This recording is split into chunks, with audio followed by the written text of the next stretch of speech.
अथ चत्वारिंशोऽध्यायः 41वां अध्याय। भगवान शिव के किरातेश्वर अवतार का वर्णन।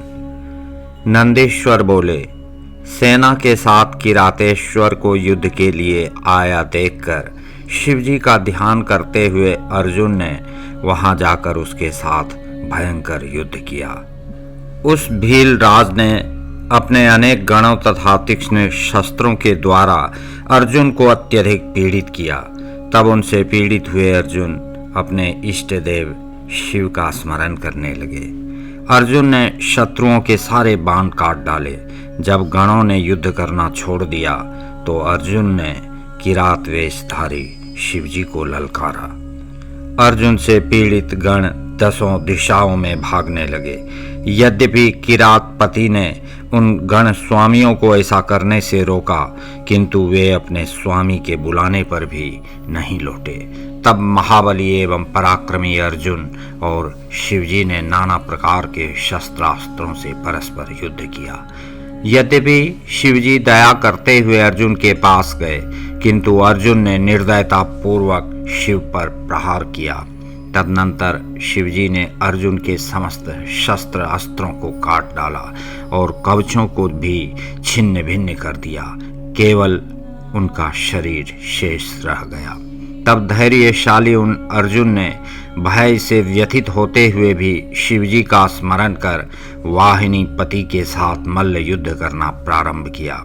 उन दोनों के संग्राम को देखकर सागर सहित पृथ्वी कांप रही थी और देवता दुखी हो रहे थे कि अब और क्या होने वाला है।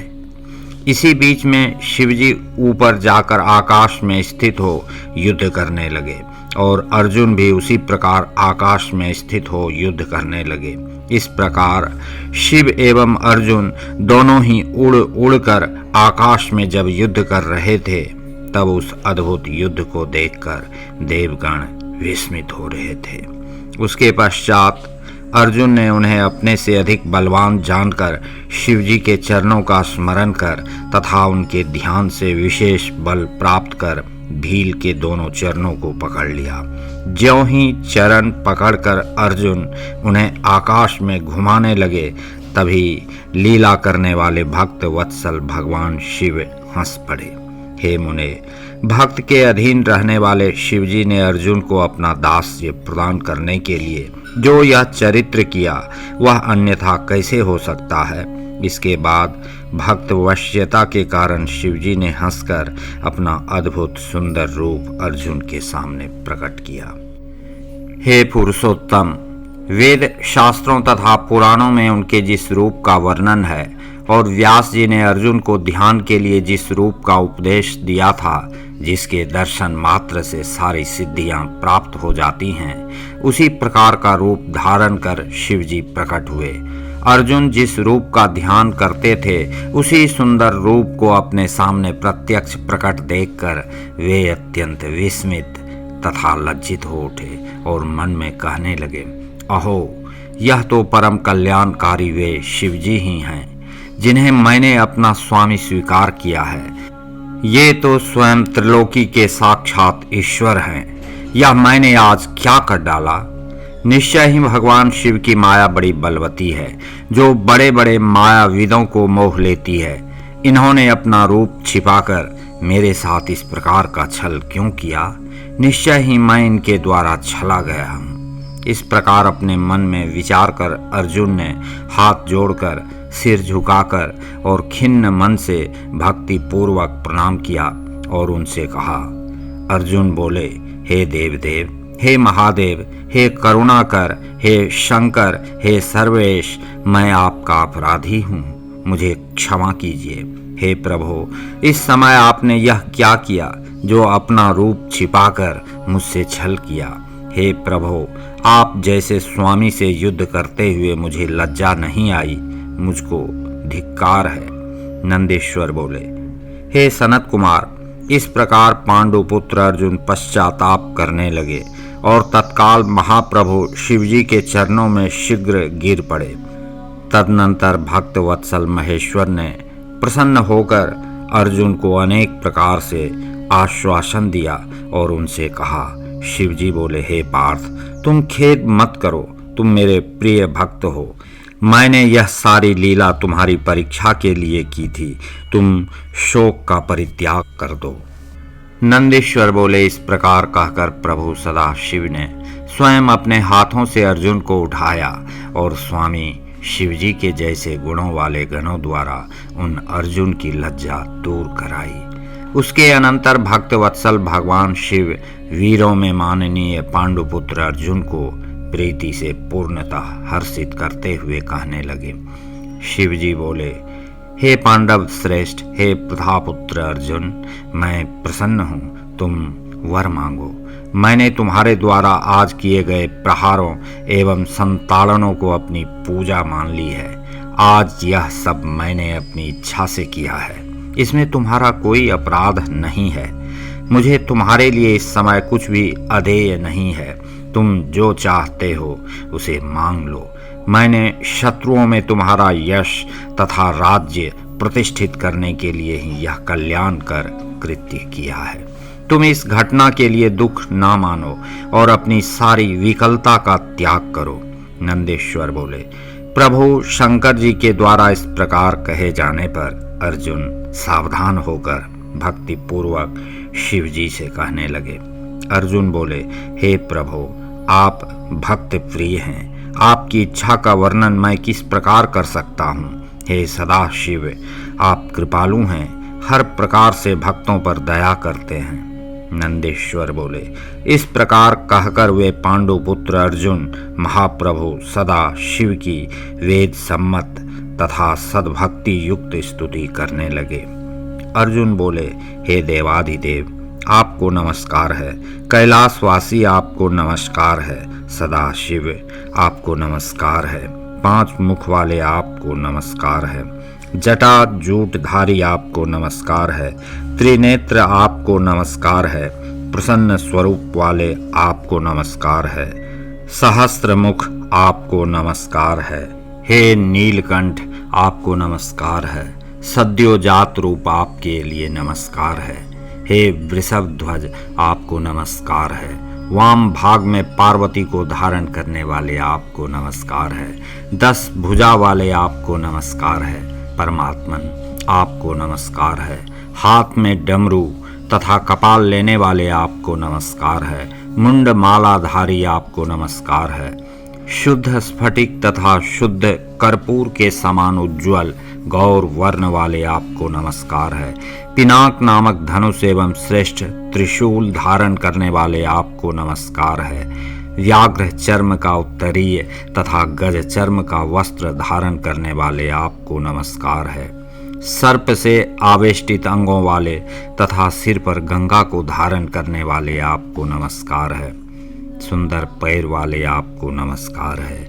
अरुणाभ चरणों वाले, आपको नमस्कार है। नंदी आदि प्रमुख गणों से सेवित, आपको नमस्कार है। गणेश रूप, आपको नमस्कार है। कार्तिकेय के अनुगामी, आपको नमस्कार है। भक्तों को भक्ति देने वाले तथा मुमुक्षुओं को मुक्ति देने वाले, आपको नमस्कार है। गुण रहित, आपको नमस्कार है। सगुण रूपधारी, आपको नमस्कार है। अरूप स्वरूप सकल एवं अकल, आपको नमस्कार है। किरात रूप धारण कर मुझ पर अनुग्रह करने वाले, वीरों से प्रीति पूर्वक युद्ध करने वाले एवं नट की भांति अनेक प्रकार की लीला दिखाने वाले, आपको नमस्कार है। इस त्रिलोकी में जो भी रूप दिखाई देता है वह आपका ही तेज कहा गया है। आप ज्ञान स्वरूप हैं और शरीर भेद से रमण करते हैं। हे प्रभु, जिस प्रकार संसार में पृथ्वी के रजकण, आकाश के तारे तथा वृष्टि की बूंदें असंख्य हैं, उसी प्रकार आपके गुण भी असंख्य हैं। हे नाथ, आपके गुणों की गणना करने में तो वेद भी असमर्थ हैं। मैं तो मंद बुद्धि ही हूँ, आपके गुणों का वर्णन कैसे करूँ। हे महेश्वर, आप जो हैं सो हैं, आपको नमस्कार है। हे महेशान, मैं आपका सेवक हूँ, आप मेरे स्वामी हैं, अतः मुझ पर कृपा कीजिए। नंदीश्वर बोले, अर्जुन के द्वारा की गई स्तुति को सुनकर परम प्रसन्न हुए भगवान सदाशिव ने हंसकर अर्जुन से फिर कहा। शिव जी बोले, हे पुत्र, बारंबार कहने से क्या प्रयोजन, मेरी बात सुनो। तुम शीघ्र ही मुझसे वर मांगो, मैं तुम्हें वह सब कुछ दूंगा। नंदीश्वर बोले। शिव जी का यह वचन सुनकर अर्जुन ने सदा शिव को हाथ जोड़कर प्रणाम किया और सिर झुका करके प्रेम पूर्वक गदगद वाणी से कहा। अर्जुन बोले, हे प्रभु, आप तो सबके अंतःकरण में अंतर्यामी रूप से स्थित हैं, अतः आपसे क्या कहूँ, आप सब कुछ जानते हैं। फिर भी मैं आपसे जो प्रार्थना करता हूँ उसे सुनिए। आपके दर्शन से शत्रुओं से उत्पन्न होने वाला जो मेरा संकट था वह दूर हो गया। अब मैं जिस प्रकार इस लोक में सर्वश्रेष्ठ सिद्धि प्राप्त करूं, वैसा उपाय कीजिए। नंदीश्वर बोले। ऐसा कहकर विनम्र हो हाथ जोड़कर अर्जुन नमस्कार करके भक्तवत्सल भगवान शिव के सन्निकट स्थित हो गए। स्वामी शिवजी भी पांडु पुत्र अर्जुन को इस प्रकार अपना परम भक्त जानकर बहुत संतुष्ट हो गए। उन्होंने प्रसन्न होकर सभी के लिए सर्वदा दुर्जेय अपना पाशुपत अस्त्र अर्जुन को प्रदान किया और यह वचन कहा। शिवजी बोले, मैंने अपना यह महान पाशुपत अस्त्र तुम्हें प्रदान किया। हे अर्जुन, तुम इससे दुर्जेय हो जाओगे। तुम इस अस्त्र की सहायता से शत्रुओं पर विजय प्राप्त करो। मैं स्वयं श्री कृष्ण से कहूँगा कि वे तुम्हारी सहायता करें।